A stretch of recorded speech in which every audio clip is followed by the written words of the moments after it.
Terror en el paraíso.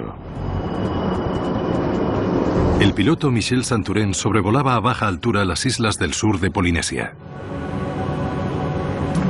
Air Morea pide permiso para acercarse a la pista 1-2. Era uno de los 40 vuelos diarios que unen las islas de Moorea y Tahití. Air Morea, permiso para aterrizar, pista 1-2. Es una ruta que Eric Limar conoce bien. Moorea es una isla que está muy cerca de Tahití. No hay ni 20 kilómetros entre ellas. Solo hay que cruzar un canal.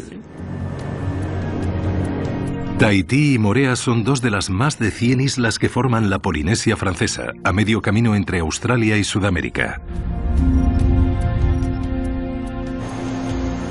Las playas impolutas y los exuberantes picos montañosos atraen a miles de turistas al año. Air Morea se especializa en vuelos cortos que representan una conexión vital para las islas. Air Morea y sus aviones formaban parte de la vida de los polinesios, de la gente que trabaja en Tahití y vive en Moorea y de los turistas. Era la conexión más rápida y eficaz. ¿Otra vez yo? Michel Santorin solo llevaba 3 meses trabajando en Air Morea. Cogeré la lista de pasajeros y la hoja de carga si está lista. Tras una carrera en el ejército, estaba empezando una nueva vida en el paraíso. Lo tenía todo organizado para recibir a su familia. Su mujer iba a venir con él enseguida. Otro avión lleno, así me gusta. Santorin pilotaba esos vuelos breves solo, sin copiloto ni tripulación de cabina que le ayudara. Vale, hora de despegar. En el paraíso no se pierde el tiempo. Tenía que estar listo para despegar de nuevo cada 30 minutos. El comandante revisaba rápidamente el avión para ver si había algo alarmante, una rueda pinchada o algo que le llamase la atención. El Twin Otter de turbohélice era un sólido avión para 19 pasajeros fabricado en Canadá. De hecho, todos los pilotos lo llamábamos el Jeep del cielo.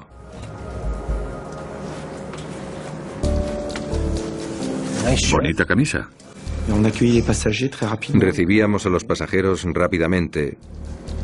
Su asiento es aquel. Y volvíamos a embarcar. ¿Qué tal? Ponga el equipaje en el asiento de delante. Es un bonito día para volar. Tras solo 15 minutos en tierra, Santorin estaba listo para despegar otra vez. Torre, listos para maniobrar. Air Morea, permiso para despegar, pista 1-2. Permiso para despegar hacia Tahití, pista 1-2. El Twin Otter apenas estaba automatizado. Santorin pilotaba el avión manualmente. La mayoría de los aviones comerciales modernos están llenos de equipos electrónicos de ayuda para los pilotos, pantallas, pero en este tipo de avión se disfruta del placer de pilotar el avión a mano y controlarlo.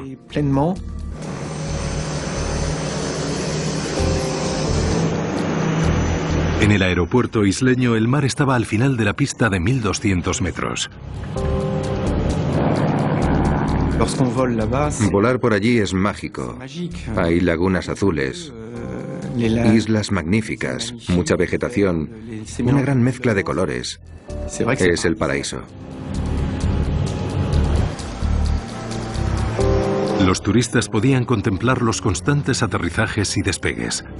El vuelo era uno de los más cortos del mundo, 7 minutos desde el despegue al aterrizaje.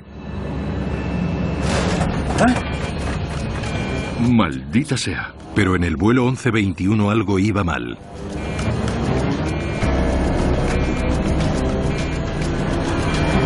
El Twin Otter estaba perdiendo altura deprisa. Y cayó en picado.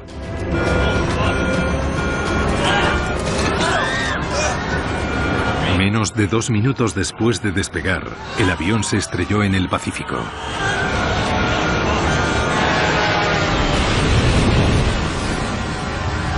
¡Dios mío!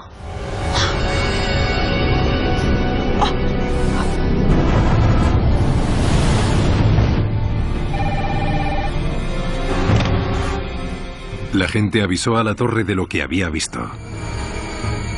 ¿Está flotando o se ha hundido? Los pescadores locales enseguida acudieron a ayudar, pero no encontraron supervivientes, solo cadáveres. Las 20 personas que iban a bordo estaban muertas. Están todos muertos. No ha sobrevivido nadie. Siempre lo recordaré. Fue horrible porque a pesar de lo ocurrido, esperábamos que alguien hubiera sobrevivido, aunque fueran dos.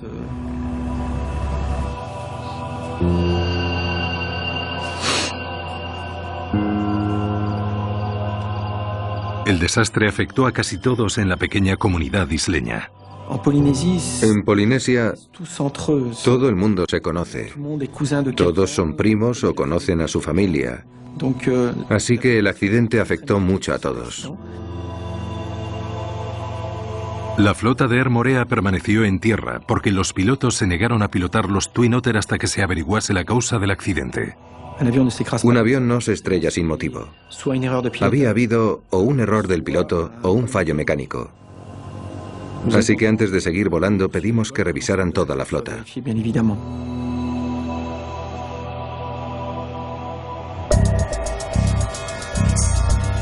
Buenos días. Como Morea es territorio francés, se envió desde París un equipo de la BEA, el organismo francés que investiga los accidentes. Su labor era averiguar qué había fallado. Dime qué hay más. Alain Bouillard dirigió la investigación. El Twin Otter era un avión extremadamente robusto que se usaba en lugares difíciles en los que otros aviones no pueden despegar y aterrizar normalmente. Nos preguntamos qué le había podido pasar a un avión así para que chocase contra el agua. Los investigadores suelen depender de las pistas de los restos. No nos sirve de nada. Pero la mayor parte de este avión estaba en el fondo del mar. Bouillard no podía hacer mucho a menos que consiguiera llevar las piezas a tierra. Vamos a necesitar muchos más restos. Pero existía otra razón para recuperar el avión. A diferencia de los aviones grandes, los Twin Otter no tenían que llevar grabadoras de voz de cabina, pero Air Morea había instalado una de todos modos. Podía contener las respuestas que buscaban los investigadores. Además de la grabadora de voz de cabina, esperábamos recuperar cualquier alarma que pudiera haber sonado. Pero rescatar la caja negra de las profundas aguas de la costa de Morea suponía un gran reto. Hay demasiada profundidad para enviar buceadores. El mar tenía una profundidad de unos 700 metros, así que no podíamos enviar buceadores. Había que enviar un submarino teledirigido.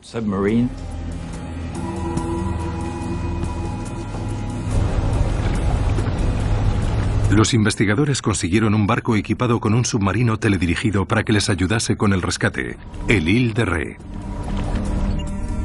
Pero había una pega. Estaba a más de 4.000 kilómetros en la isla de Nueva Caledonia. Tardaría semanas en llegar a Morea. La caja negra del avión estaba equipada con una baliza localizadora, pero la batería con la que funcionaba solo duraba 30 días.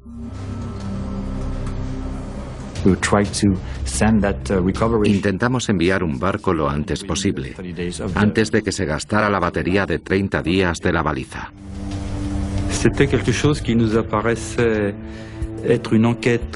Parecía que la investigación iba a ser muy difícil si no recuperábamos la grabadora de voz de cabina. Mientras tanto, los investigadores hablaron con el controlador del aeropuerto.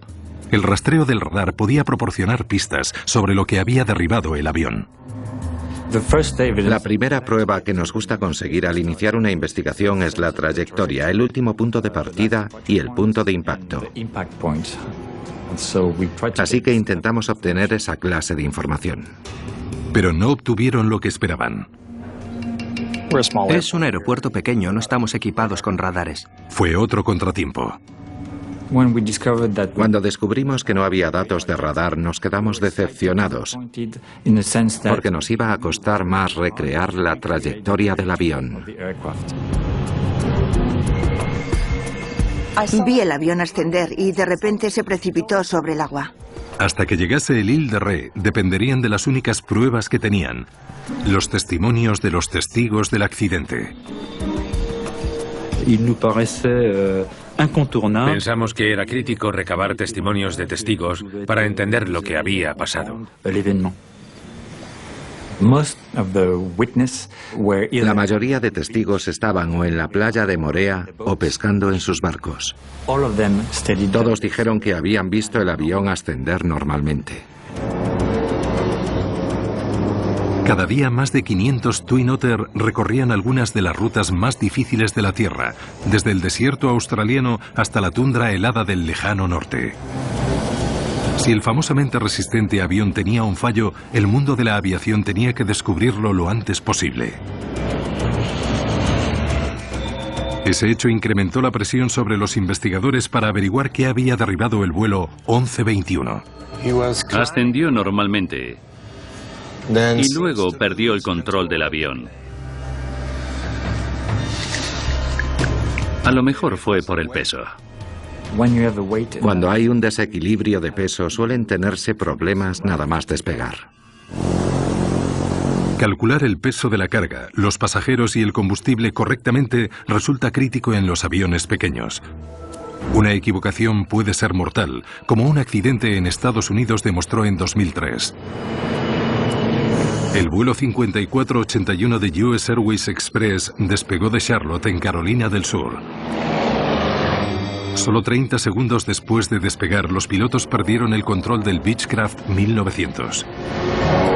El avión se desplomó sobre el suelo contra un hangar y mató a las 21 personas que iban a bordo. Los investigadores descubrieron que iba peligrosamente sobrecargado, con más de 250 kilos por encima del peso máximo permitido para despegar. La tripulación había calculado erróneamente el peso de los pasajeros y el equipaje. Es muy importante saber el peso de tu avión antes de despegar. Por lo tanto, investigamos ese tema muy al principio de la investigación. 19 pasajeros con combustible y carga. El equipo de la BEA revisó las hojas de carga y peso de vuelo de Air Moorea y no encontró ningún problema. Descubrimos que todo estaba dentro de los límites del fabricante. No debería haberles pasado nada. Lo que había derribado el avión no tenía nada que ver con el peso.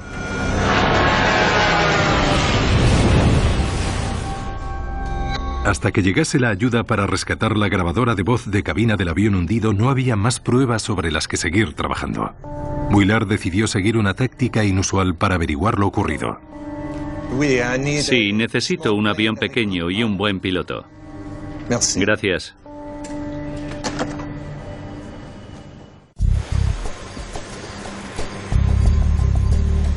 Alain Willard realizó un viaje inusual sobre la isla de Moorea a bordo de un pequeño avión. Esperaba que el vuelo refrescase la memoria de los testigos del accidente del vuelo 1121. Bueno, vamos a sobrevolar el canal entre islas. Los pilotos tenían que llevar a cabo ciertas tareas en cada fase del vuelo. Si los testigos identificaban la altura a la que había ascendido Santorin, los investigadores tal vez pudieran averiguar lo que intentaba hacer cuando perdió el control del avión. Pidieron a los testigos que observasen el ascenso del avión de Willard desde el aeropuerto. Si les preguntas cuál creen que era la altura máxima, no sabrían decirte si 500 pies o 1000 o 2000. Pero si les muestras un avión en el aire y les dices que esos son 500 pies, y les preguntas si coincide con lo que vieron, es más fácil que te puedan decir sí o no. No, está demasiado alto.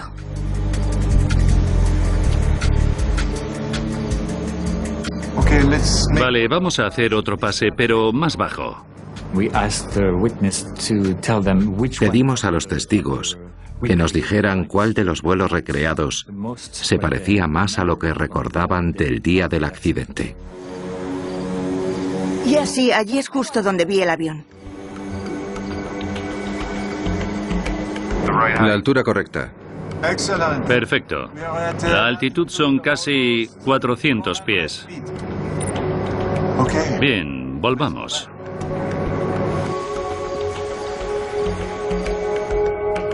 Los vuelos de prueba dieron a Vuillard una idea de la altura a la que había logrado subir Michel Santorin. Los vuelos que hicimos nos permitieron calcular la altura a la que el avión había cambiado de trayectoria. Lo que falló ocurrió cuando aún estaba ascendiendo. Pero aún no sabía qué había causado la repentina caída en picado del avión, ni por qué el piloto no había podido recuperarse. Cuando un avión baja el morro nada más despegar, lo primero que piensas es en un fallo del motor. Fallo de ambos motores. El Twin Otter puede volar a salvo con un solo motor. Pero si ambos motores fallan, podría caer en picado como el avión que vieron los testigos. Era una posibilidad. Encajaba en términos de trayectoria. Pero que dos motores fallen a la vez es un suceso extremadamente raro. Un fallo de ambos motores puede deberse a que falte el combustible, pero es muy poco probable nada más despegar. También puede ocurrir porque se metan pájaros en ambos motores, pero también es muy improbable. La mayoría de testigos habían dicho que oyeron los motores cuando el avión cayó hacia el mar, así que un fallo de ambos motores parecía aún más improbable.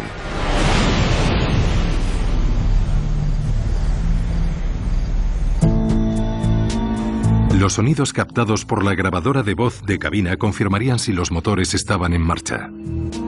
Pero hasta que la recuperasen, Vuillard solo podía investigar la inusual trayectoria de vuelo. Era un dato importante, pero no explicaba lo ocurrido. Nos parecía que el piloto había podido sufrir algún trastorno físico, algún tipo de incapacitación que hizo que el avión descendiera. Son aviones pilotados por un único piloto. Cuando un piloto queda incapacitado, no hay nadie que pueda asumir el mando del avión. Si el piloto quedó incapacitado, lo normal es que cayese sobre los mandos del avión, lo que encajaba con la inusual trayectoria de vuelo. El cadáver del comandante se había recuperado y se le realizó una autopsia. El forense buscó cualquier señal que indicase un trastorno médico que interfiriese con la capacidad del comandante para pilotar. Pero cuando Vuillard leyó los resultados, no fue un ataque al corazón. Tuvo que volver a partir de cero. No había nada que sugiriera que tenía un problema de salud. Teníamos revisiones médicas regulares y las había superado sin problemas. Descartamos la incapacitación del piloto como posible causa del accidente. Vuillard tenía que tener en cuenta cualquier posible causa del accidente y tuvo en cuenta una posibilidad aterradora. ¿Y si fuera un acto deliberado de sabotaje? ¿Habría embarcado alguien en el avión con la intención de cometer un asesinato? La intrusión de una persona en la cabina era algo plausible. Vuillard sabía que había ocurrido antes. 7 de diciembre de 1987. Un empleado de la línea aérea descontento introdujo una pistola en el vuelo 1771 de Pacific Southwest Airlines. En pleno vuelo disparó a su antiguo jefe y luego entró en la cabina, donde disparó a la azafata y a ambos pilotos. Luego hizo caer el avión en picado. Las 43 personas que viajaban a bordo no tuvieron escapatoria. El pequeño avión se estrelló contra una colina californiana y se desintegró. Lo siento, señor, pero no puede... ¿Qué está haciendo? Si alguien a bordo del vuelo 1121 de Air Morea había entrado en la cabina y atacado al piloto, el sonido del forcejeo habría quedado registrado en la grabadora de voz de cabina. A esa altura de la investigación, era evidente que teníamos que recuperar la caja negra.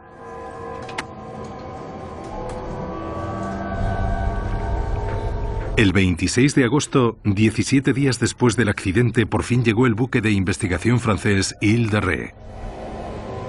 El equipo conocía la localización aproximada de los restos, pero las corrientes marinas podían haberlos arrastrado. Habíamos reducido la zona de búsqueda a un círculo de unos 260 metros de diámetro. Estábamos seguros de que estaría en esa zona, pero no sabíamos si estaría en el fondo del mar o si seguiría dentro del fuselaje. Detectaron la baliza localizadora de la grabadora. Ese es el sonido que buscamos. Los técnicos del Ile de Ré lanzaron un ROV, o vehículo operado remotamente submarino, hacia ese sonido. Enseguida localizamos la zona del lecho marino donde estaban diseminados los restos. Allí está el Twin Otter. Los restos del avión estaban a más de 650 metros bajo las olas.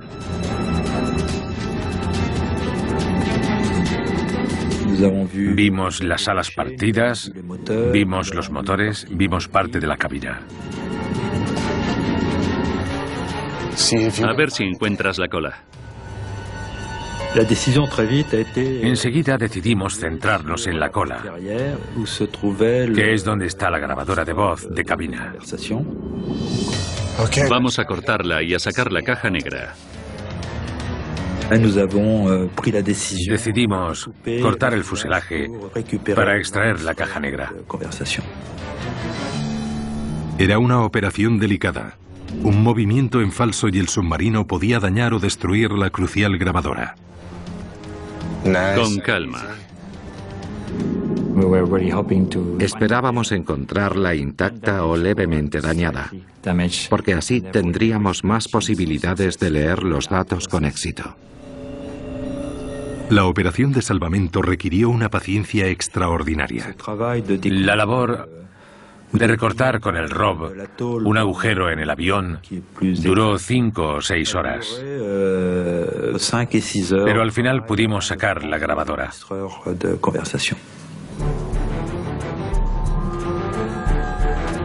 El equipo finalmente sacó la caja negra.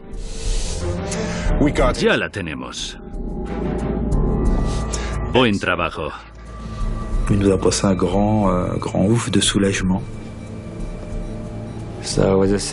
Nos quedamos muy contentos, pero preocupados, porque era muy bueno tener la grabadora, pero luego había que extraer los datos.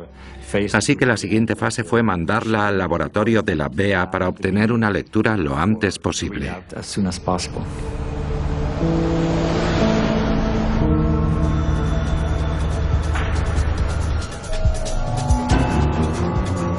Junto a la grabadora de voz se recuperaron otras piezas clave. Decidimos recuperar algunas piezas que creíamos necesarias, además de la información de la caja negra. Queríamos recuperar los motores y la mayor parte posible de los paneles de la cabina. Enseguida extrajeron los datos de la caja negra. Un piloto solitario apenas habla. Los investigadores tenían que escuchar otros sonidos que les proporcionasen pistas. En la grabadora de voz de cabina se oían los sonidos normales del despegue y luego la fase de ascenso, que parecía desarrollarse con normalidad. Oyeron los ruidos del avión cuando Santurén despegó y ajustó los mandos.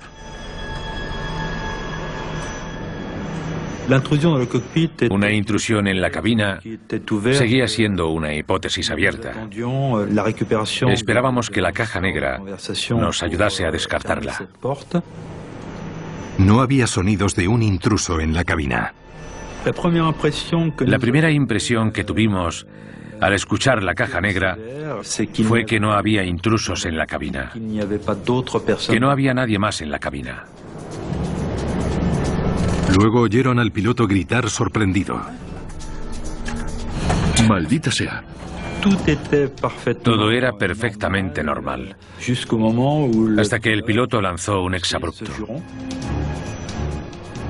El sonido registrado en la cabina permitió a los investigadores descartar otra teoría. Los motores sonaban bien.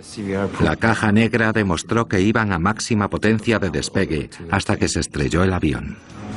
Parece que está bajando los flaps. El grito de sorpresa del piloto se produjo justo después de que ajustase los flaps del Twin Otter. Otra vez, por favor. En la caja negra se oía cómo se replegaban los flaps. Se oía que el piloto respiraba un poco más fuerte, como si estuviera tirando de los mandos de los flaps. E inmediatamente después se le oía sorprenderse. ¡Maldita sea! ¡Demasiado bajo! Momentos después, el avión se estrelló contra el mar.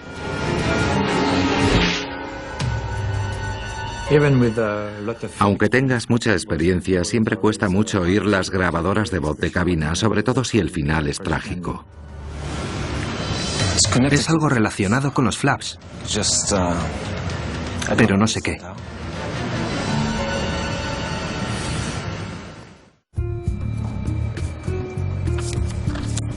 Los investigadores descubrieron que en los vuelos a Tahití los pilotos replegaban los flaps cuando ascendían a unos 400 metros, la altura a la que el avión del vuelo 1121 empezó a caer en picado. Se preguntaron si los flaps habían fallado. Antes de despegar, los pilotos extienden rutinariamente los flaps de las alas para incrementar el empuje hacia arriba cuando ascienden. Una vez que el piloto alcanza la altura de crucero, los flaps extendidos incrementan el arrastre, así que los pilotos tienen que replegarlos cuando se acercan a la altitud de crucero.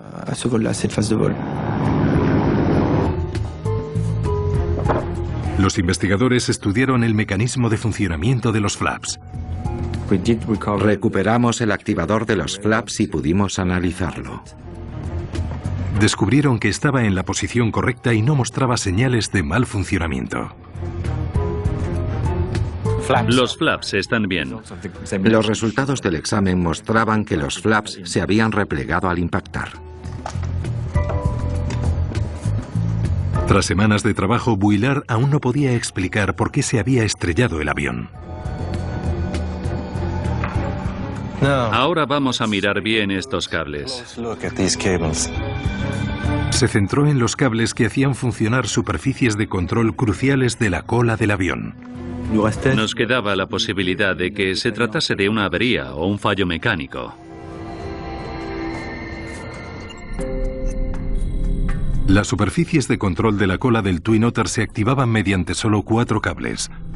2 movían el timón de avión a izquierda y derecha y 2 movían el timón de profundidad arriba y abajo. Los 4 quedaron dañados en el accidente. Vuillard buscó algo que pudiera indicarle por qué y cuándo habían fallado. Los cables de aviación están hechos con múltiples hebras de fino alambre que se entrelazan y luego se trenzan para que sean más resistentes. 3 cables se habían desenredado, una señal clara de que se habían desgarrado al impactar. Daños del impacto. Pero el otro cable parecía distinto. Este es interesante. Este no se cortó al impactar. Un cable se había roto de un modo distinto que los otros 3. Era algo que teníamos que investigar. El timón de profundidad de la cola funcionaba con 2 cables. Uno tiraba hacia abajo para bajar el morro. Otro tiraba hacia arriba para subir el morro. Ese fue el que se rompió antes del impacto. Si se partió durante el vuelo, el avión habría caído en picado. ¡Maldita sea! El fallo del cable para elevar el morro encajaba con la trayectoria descrita por los testigos. Cayó al agua. Los investigadores por fin habían comprendido por qué Michel Santorin perdió el control del avión. Un fallo mecánico extremadamente raro que se produjo sin previo aviso. Era una revelación que conducía a una pregunta más urgente. Vamos a enviárselo a Estelle a París para ver qué piensa. Tenían que averiguar por qué se había partido el cable antes de que le ocurriera a otro avión de nuevo.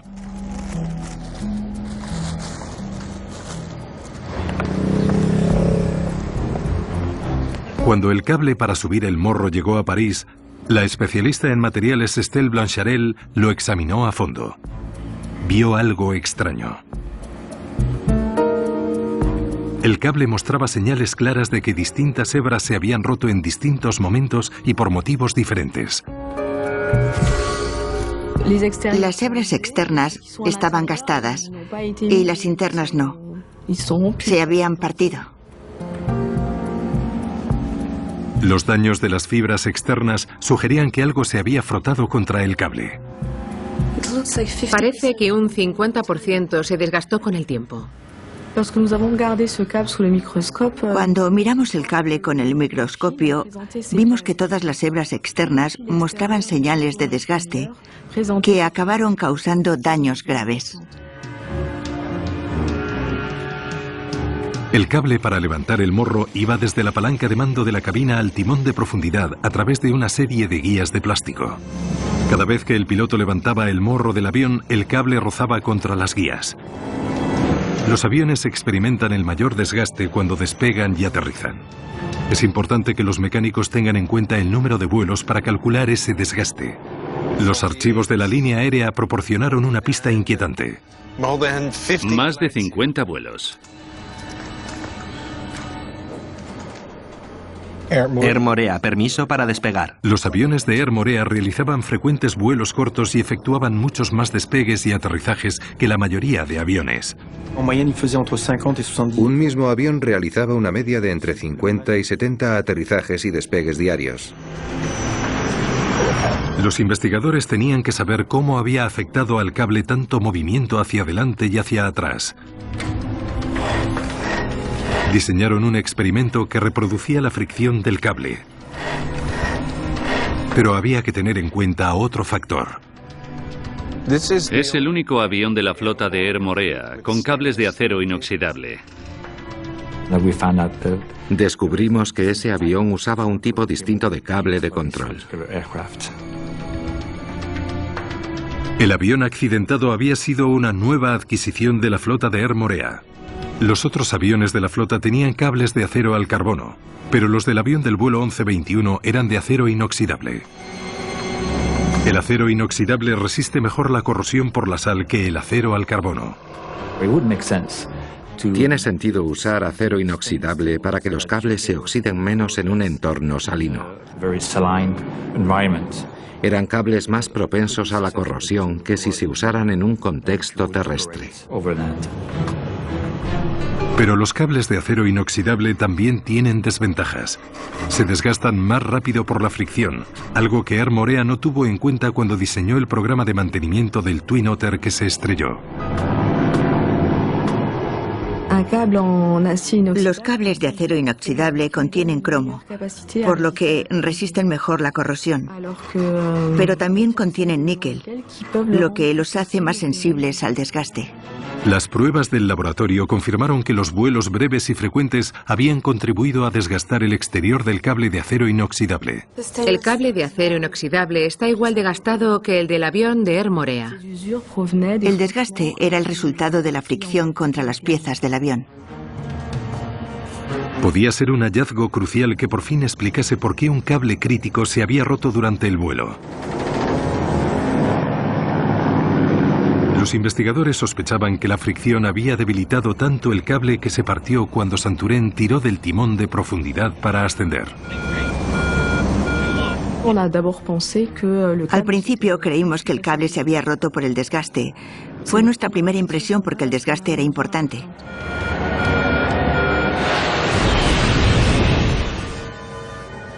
Blancharel puso a prueba su teoría. Recreó la fuerza usada por Santurén para levantar el morro del avión. Si tenía razón, el cable gastado se partiría. Pero no se partió. Cuando llevamos a cabo la prueba comprobamos que con un cable desgastado un 50%, todavía hacía falta una fuerza mucho mayor, 10 veces mayor que la que se produce en un vuelo durante la fase de repliegue de flaps. Gracias a las pruebas nos dimos cuenta de que incluso un cable desgastado en un 50% habría resistido durante todo el vuelo. El cable permaneció intacto. Teníamos que averiguar qué fenómeno había podido debilitar el cable. Algo más contribuyó a partir ese cable, pero ¿qué fue? Los investigadores sabían que los aviones a veces sufren daños difíciles de apreciar por pequeños impactos con vehículos de tierra. Si un vehículo del aeropuerto había chocado accidentalmente con el timón de profundidad, el impacto pudo romper más alambres del ya desgastado cable del timón.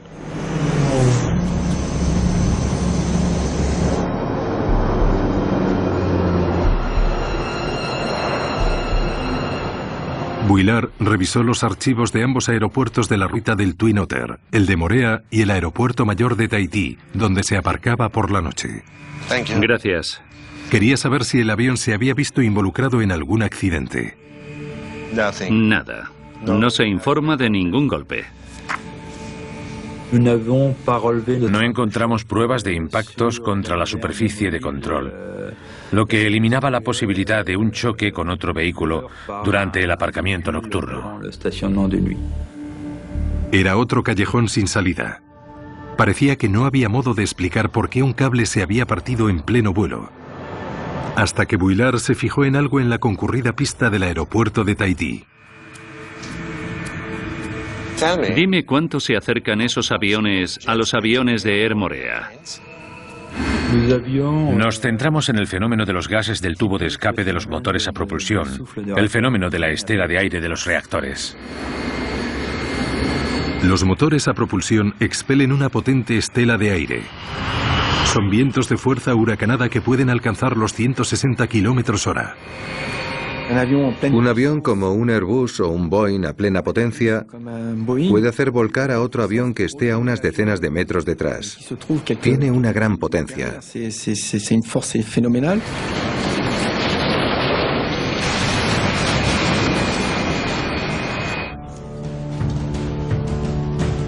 Los investigadores estudiaron la distribución del aeropuerto de Tahití.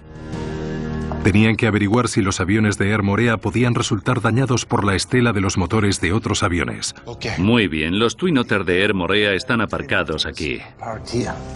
Descubrieron que los aviones de Air Moorea estaban aparcados muy cerca de una pista usada por potentes aviones a reacción.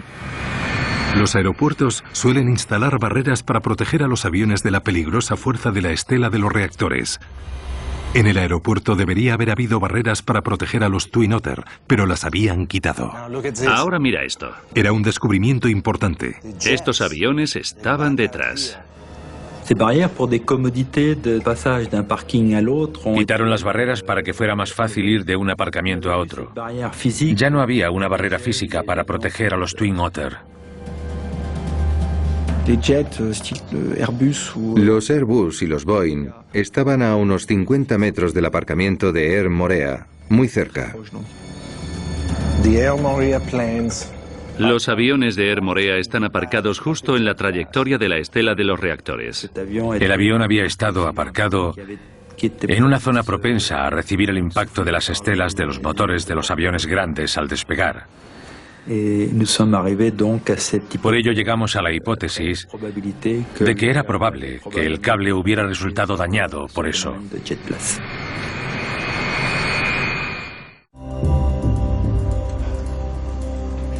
Alain Vuillard se enteró de que los aviones de Air Moorea eran especialmente vulnerables a las estelas de los reactores a causa de una medida de la línea aérea destinada a evitar accidentes. Los Twin Otters estaban aparcados con los timones de profundidad bloqueados en la posición de morro hacia abajo. Era imposible despegar con el timón de profundidad bloqueado. Se bloqueaba con un aparato que impedía que los cables se movieran y que el timón de profundidad se moviera.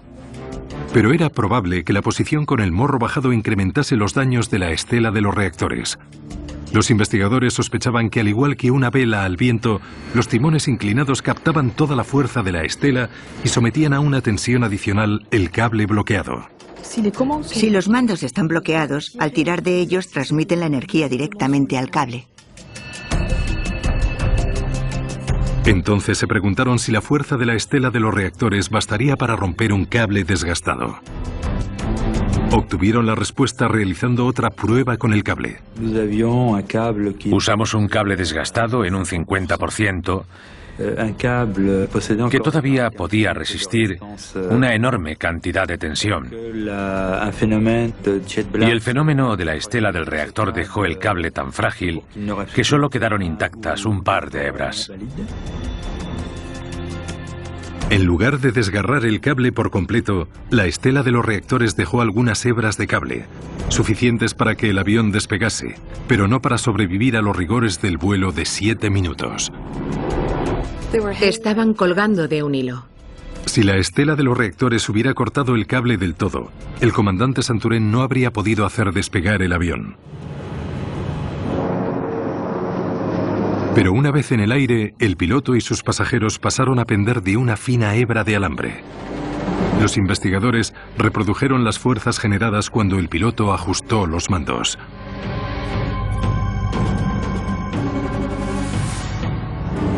El comandante Santurén llegó a 400 pies y replegó los flaps, lo que causó que el Twin Otter cabecease hacia abajo ligeramente. Ajustó el timón de profundidad para corregir el cabeceo. Con eso bastó para romper la hebra final del cable dañado y desgastado. No tenía escapatoria. Determinamos que la fuerza necesaria para corregir el cabeceo del avión había bastado para partir la última hebra.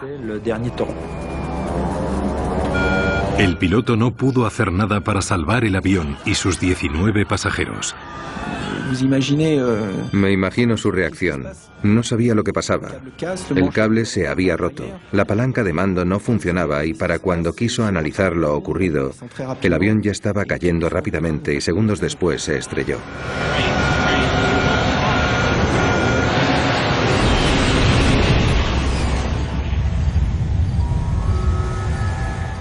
En el accidente de Air Morea murieron 20 personas y la vida de las familias de las víctimas cambió para siempre.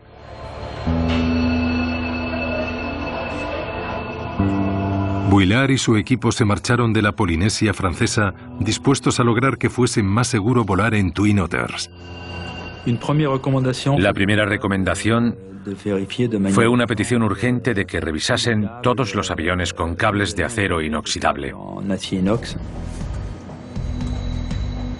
Hoy, las reglas de inspección y mantenimiento de los cables de acero inoxidable son mucho más estrictas en todo el mundo. La principal lección aprendida en esta investigación fue el riesgo de las estelas de los motores. El accidente de Air Morea sirvió para concienciar a la industria del papel vital que juegan las barreras contra las estelas, sobre todo en aeropuertos compartidos por aviones grandes y pequeños. Eric Limar espera que con eso baste para que no se repitan accidentes similares. Me atrevo a esperarlo, si no, ¿para qué sirvió ese accidente? Que hayan muerto 19 pasajeros y se repitiera lo mismo sin aprender nada sería una vergüenza.